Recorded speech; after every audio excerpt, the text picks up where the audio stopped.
Hi, welcome back to Nessa's Nook. Today is going to be another extremely lazy day cooking session. What I'm going to make is what my sister made. Obviously, yesterday seems like I'm following her recipes, but today I'm going to make the macaroni and tomato. Now, my husband and my daughter likes it a little bit different than how I like it, but I will show you how I make it for my husband, and I'll explain how I just make it for myself. So I have about 3 cups of water inside my 3-quart Instapot. And I have about half of the box left from the pasta last night. I give that a quick stir. And then I'm going to use my own canned tomatoes. And I do that so I can actually, whether you do it with a knife, so you can actually reuse these. And I use this to use for my freeze drying jars and the such. So I'm going to go ahead and pour this in. This is also my freeze dried hamburger. This is probably, I've never actually measured it, but this is probably a good 3 pounds of hamburger that's been frozen and then freeze dried. And then, of course, I keep my freeze-dried stuff. I don't know if you can hear that. Well, that's what happens when you vacuum seal. So, I don't know if you can see that. But what that does is, I'm going to go ahead and put this in here.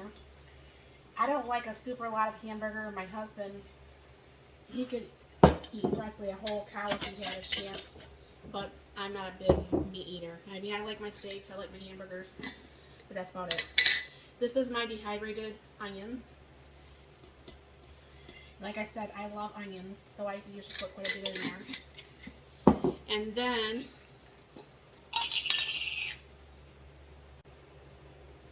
I go ahead and I put my dehydrated green peppers in there. And I do like my green peppers too. So I will go ahead and put the lid back on there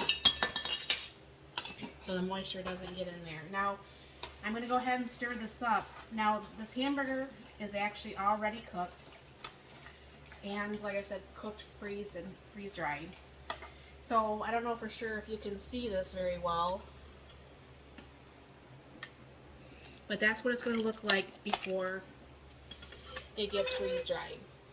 So, I like to use my Instapot because, like I said, I am probably one of the most laziest cooks there probably ever was. So I'm going to go ahead and put my lid on. Hit the power cook button. And then I'm going to go ahead and hit 3 minutes. I don't like the 5 minutes. I don't like 4 minutes. I like 3 because I don't like overdone pasta. When this gets done, then what I'm going to be doing is I'm going to put this on here and I'm going to do a quick release. And I'll bring you back once this is all cooked. And I'll show you what that looks like and then what's the next steps to get this on the dinner table for dinner tonight. Okay, everybody, we're back. And then what I'm going to do is I'm going to put the steam averter actually on here. It's going to cover both the little hose thing and the vent. And then the steam will come out. Give it a couple seconds here. Of course, never, ever, ever, ever, ever try to open this up while the little lifter thing that builds up the pressure is actually physically up. Because you can and you will burn yourself very bad, and that can be a very bad situation. It doesn't matter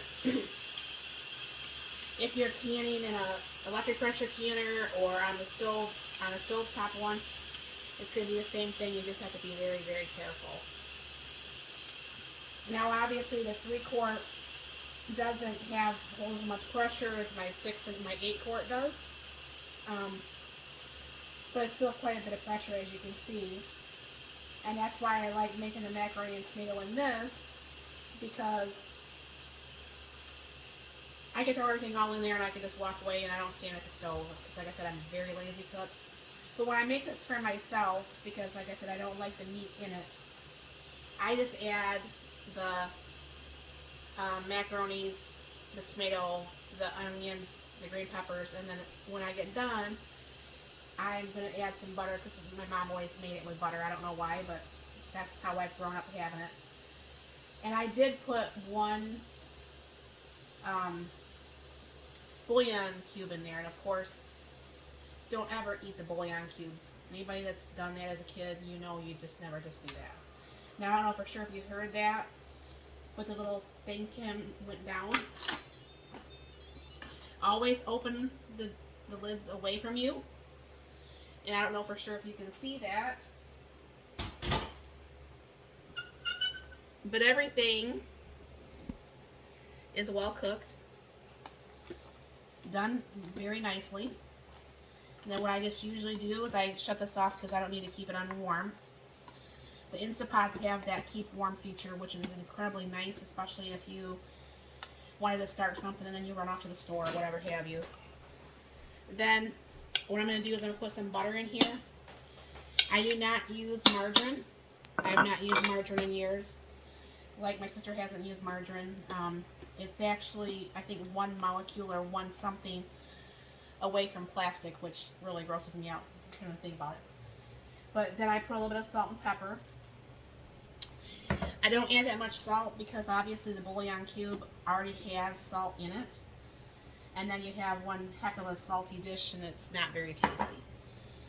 But this makes it very easy. It makes it very fast. The whole meal from starting to end is probably less than 10 minutes, and you're not obviously standing here at your stove because, like I said, I don't like to do that.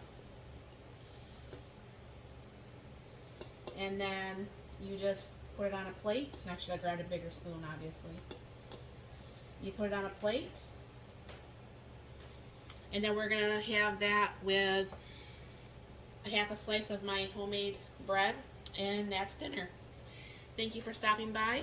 I hope you have a wonderful day.